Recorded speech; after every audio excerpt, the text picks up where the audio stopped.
Rhonda Brown. Live in Toby, Illinois. Rhonda Brown, Toby, Illinois. Yeah. Audra Vonderber, Springfield, Illinois. And if you could stand closer together, yes. And so, do either of you have a COVID story to tell? I lost a brother-in-law and sister-in-law in December. She passed away on the 8th, and he passed away on the 13th of December of this year. And how hard how did they get it? Did they get it? They do you know? went like on vacation down in Florida.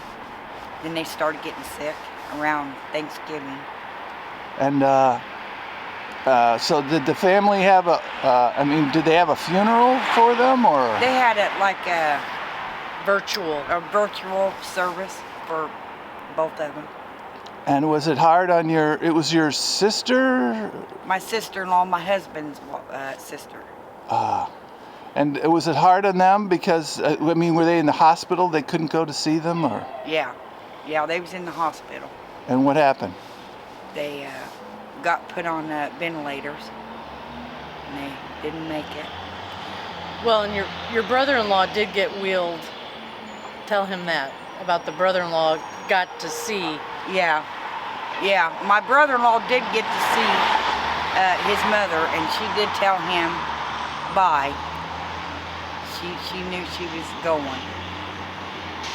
But other than that, they didn't get to see her for a long time until just before she passed away.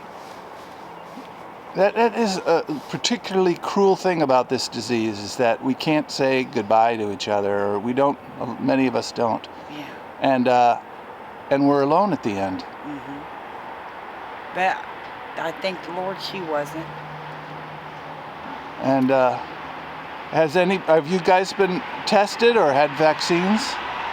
I've been tested a couple times, because the first time I went and got tested, they lost the test, so then I had to go get retested because I was around somebody that had it. Yeah, I have not been tested. I've been very fortunate this year. I have had my first shot, and I'm due for my second one on March 12th. Got the Pfizer shot with the National Guard out here at the fairgrounds, and luckily I had no side effects. So we'll see what the second shot brings. But now, have you had friends or family affected by it? Fortunately, no. We've considered ourselves lucky this year. We were able to work the entire year. We took extreme precautions. The downside for me is I haven't got to see my friends for a year. We've all stayed away from each other. I haven't seen a whole lot of family. And I had one uncle who was 75 years old in the hospital with COVID, and he pulled through. So well, that's a COVID story. He lived. I'm very fortunate for that. I haven't had anybody really close to me have it, and I've been fortunate not to have it because I do have pre-existing health conditions, and I've been worried, but we've taken extreme precautions this year. Can you mention your work? What kind of work do you do? You said earlier. We work for a remittance center. We process accounts for different businesses and different local government. Here in Springfield. And I can't give you too much detail about it, but because of the COVID, we have actually processed more work for different customers because a lot of those customers shut down and worked from home, and so they depended on us to continue the good fight for them. And so in that aspect, it's on a business side, it's been very helpful for us, but we've had to take considerable measures not to get infected, and we've done the social distancing, we've spread everybody out, we sanitize every morning. I get here between 5:30 and 6 every morning and sanitize everything. so that it's all fresh and clean when people come into work. And how's it been on your mental health? I mean, you've lost family members, and you've had a family member in hospital. You've known people, I'm sure, that have had it. And how's it affected you personally? Mental health and mental well-being? Yeah. Kind of scary, you know. It just hit close to home. You know, it is scary because you're scared for your loved ones. You can't reach out and help them necessarily, especially if they have COVID. You know, mentally it's tiring because it wears on you, because there's this constant worry for your family, for your friends, and then the social aspect of it is draining, because like Rhonda for a long time couldn't see her grandbabies, you know, for like 3 months. And when you can't be around the people you love, it is taxing on you, especially, you know, Rhonda and I are of an age where we're older, you know, and we depend on a lot of social get-togethers, and you know, so a lot of it's been by text and FaceTime, and you know, trying to keep up a relationship with people through that way. I would imagine that's heartbreaking sometimes. Yeah. Oh, it is, because I know there's been times that I come into work and Rhonda's upset because she hasn't gotten to see her grandchildren. Yeah. You know, that's every grandparent's dream, is to spend as much time. Yeah, we got to FaceTime a lot, but that's not like being with them, hugging them and everything. So, but and has there been any positives of the year? Have you developed a new hobby? Are you reading more? Are you appreciating anything more? Well, I appreciate work. and it's because we have been able to work and we've been busy. That has kept my mind off a lot of things. You know, I do have a boyfriend that lives in the country, a couple hours south of here, and that's been my getaway, because it's kind of a small community. It's all farmers, and it's isolating, but I can go down there and relax and fish, and you're not around a bunch of people. So that has been something that has really helped me through. Yeah. Wow. Yeah. And so, if you had to say this year versus last year, I mean, 10 being the highest, 1 being the worst, I mean, how would you rank this year of COVID versus last year? Oh, I would say 2019 was a 10 and 2020 was a 1. Yeah. Really. Yeah, it was a difference. devastating. It's devastating. Yeah. Especially, you know, like when you lose family members like Rhonda did, or you know so many people that, you know, are just down with it and you're not sure if they're going to make it. I do know one person that she had COVID 4 months ago and still does not have smell and taste. And she said she handled it at first, but her mental status right now, she's so aggravated because she cannot smell, she cannot taste. Yeah. So the lasting effects of it on some people are devastating. Yeah. And they said that they don't know if she'll ever get that back.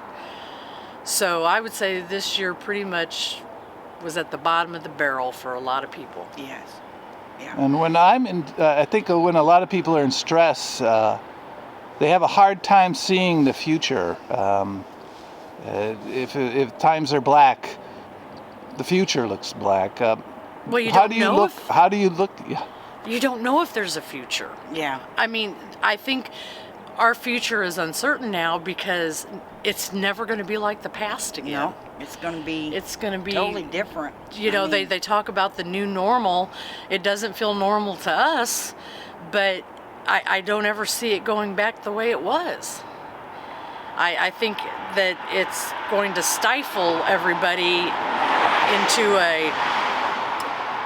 I don't want to say that time's stopping, but it almost feels, you almost feel hopeless that the progression is stopping. Yeah. If that makes any sense. Any final thoughts on your year? Anything you'd like to say looking back on the year? I pray to God that we're all still here. You were telling me that that there's a homeless side to the COVID story. Yeah, there is, and it's a sad one. We do have quite a population here that is homeless, and there was a tent city the other side of downtown for a while where for COVID reasons, people lost their jobs. They had nowhere to go. They took up an empty parking lot and made a tent city over there, and we did have quite a community spirit of people dropping off things like clothes and food and even sanitizing, soaps and different things to help these people because they had nowhere to go. And I know the Salvation Army here did open a warming center, and the community worked on getting these people placed somewhere, and they did. The tent city is gone now. I'm not exactly sure where everybody went, but the homeless population is affected. A lot of them don't have masks.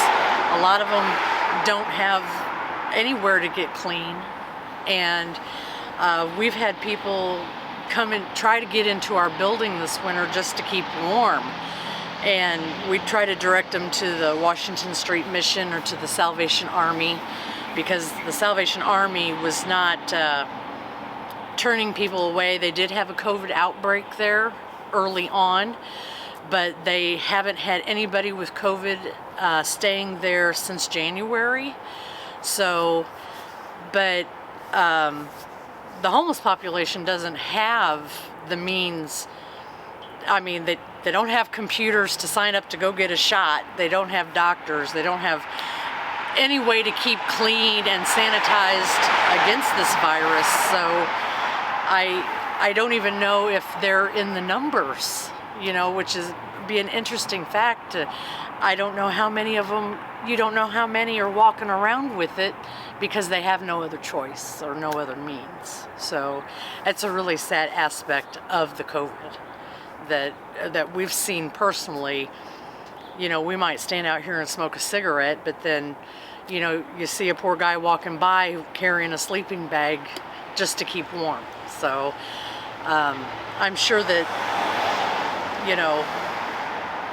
I would hope that there would be means to help those people try to stay clean, try to keep fed, and try to get vaccinated since they're out on the road. I'm like Rhonda. I pray to God that we can get past this. I'm hoping the vaccines work, and that people we don't have as many deaths from this, and I'm hoping that we can at least, if we can't get past COVID, that we are able to live with it and stay healthy. Yes. If that makes sense. Yeah. Just keep doing what we're doing. Yeah. Thank you, ladies. It's March 5th, Springfield, Illinois, 2021.